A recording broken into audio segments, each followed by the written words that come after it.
With all the hype and anticipation surrounding Nightreign, it's easy to get swept up in the excitement. So much so that our expectations might be overblown when it comes to what Nightreign is trying to be. It occurred to me the other day as I was speculating about all the different NPCs, equipment, and material they could include from previous games that Nightreign may, in all likelihood, not include anything from the rest of the series except for a few bosses and maybe some regular enemies. From what we've seen with the network test, which we should remember is only some fraction of the full game, it's almost exclusively Elden Ring, with only the Centipede Demon acting as a boss from another game. We have also seen in trailers that the Nameless King and the Duke's Dear Freya are slated to make appearances, and fans are hoping for series favorites like Artorias and Manus. I'm among those hopeful that if Nightreign isn't interested in giving me an RPG or PvP experience, it will at least give me a greatest hits approach to my favorite series. But that level of hopefulness can lead to undue disappointment. See, this line of reasoning suggests that with old bosses returning, we might get old weapons, old areas, and other references along the way. It seems only right that a spin-off game would celebrate the rich and beloved backlog that is FromSoft's catalog. But it's not called FromSoft's Nightreign, or even just Nightreign. It's Elden Ring Nightreign. And that's probably for more than one reason. The first is obvious. Elden Ring was a big hit, and they want to cash in on the name. There's a significant portion of the player base who will buy it on this metric alone, and will base their opinions of the game on their feelings about Elden Ring, instead of judging it on its own merits. It's not a point in Nightreign's favor, but it's not a spin-off for nothing. The second reason could be a little more implicit. It's an Elden Ring spin-off through and through, and anything additional is little more than a reference, rather than a greatest hits approach. Clearly the game's foundation is entirely Elden Ring, but Elden Ring's foundation is every other Souls game, so it's not weird to consider it a long line of continuous development. At the same time, Elden Ring differentiates itself by name and flavor to the extent that some players do not consider it a Souls game at all. Normally, I'd say they're wrong, but in the case of Nightreign, considering Elden Ring a separate entity might actually make more sense. After all, Elden Ring lacks much of the Souls sensibilities when it comes to atmosphere and challenge, opting to focus on player freedom over everything else. Calling Elden Ring a Souls game might be accurate from most perspectives, but it doesn't necessarily capture the essence of what being a Souls game meant in years prior. And it stands to reason that any spin-offs would move further away from those Souls roots. Where Demon's Souls and Dark Souls represented a return to form for classic, hardcore gaming, Elden Ring opened the series to a modern audience of both veterans and Kevins alike. If Nightreign's primary goal is to capture the short-term attention of the more casual fans garnered with Elden Ring, it only makes sense that it would ignore references presumably lost on them. We should also consider that if Nightreign is a test game, allowing a new director and team to trial new development styles and approaches, their experimentation will likely be more under the hood than on the surface. Fan service isn't exactly experimental design when encounters, player actions, and area layout are the main focus.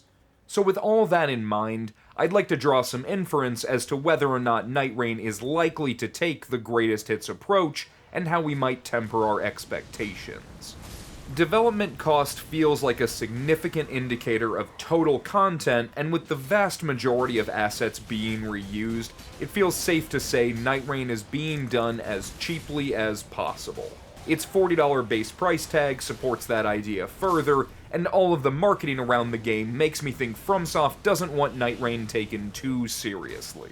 It's not on par with their other standalone titles, and we shouldn't expect such.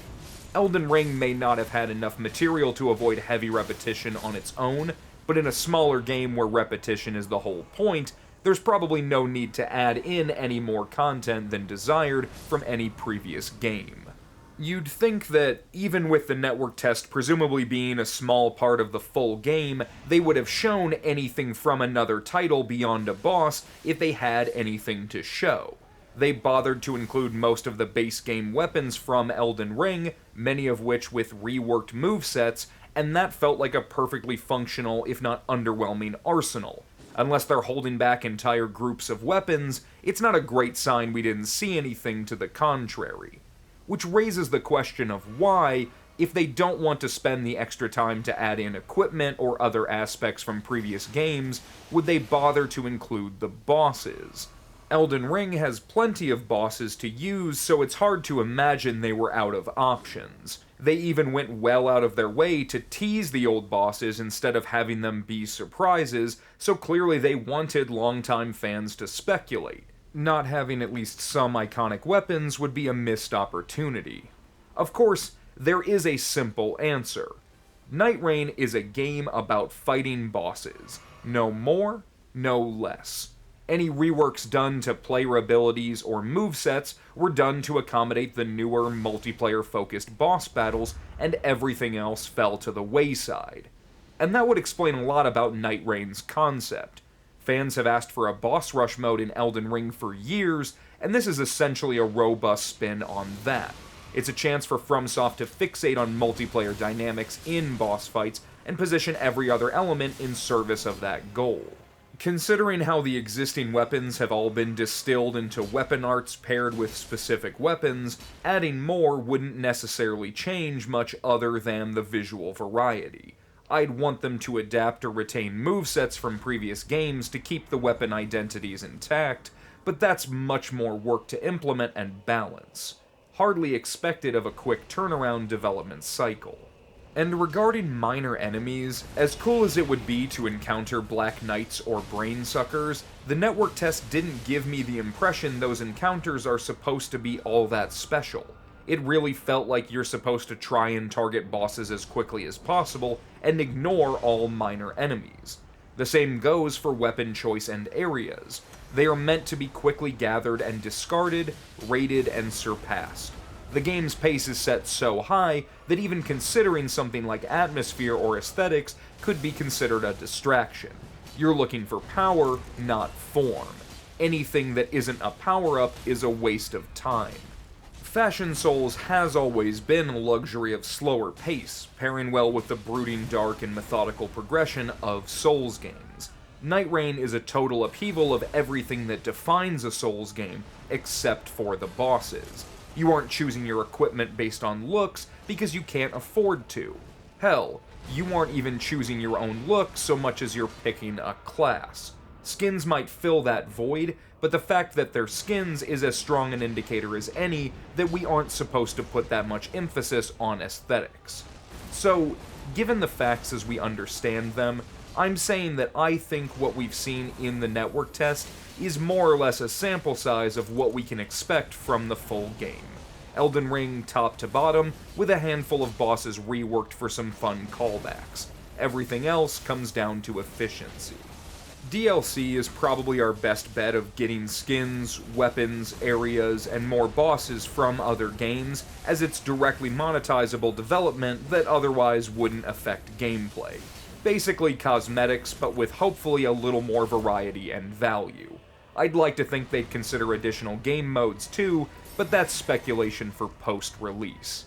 For now, I don't want to go into Nightreign expecting any of my old favorites when the evidence isn't there, but I'm curious to hear what you all think, so let me know in the comments. We've still got a few months before release, and I wouldn't be surprised if we got another trailer between now and then, but considering how unconventional Nightreign is for FromSoft, all we can do is speculate. Like the video if you want to see all your favorite items make a return in one form or another, dislike it if Elden Ring is your first and only Souls game, and subscribe to see me continue speculating until I literally die. Until next time, thank you for watching.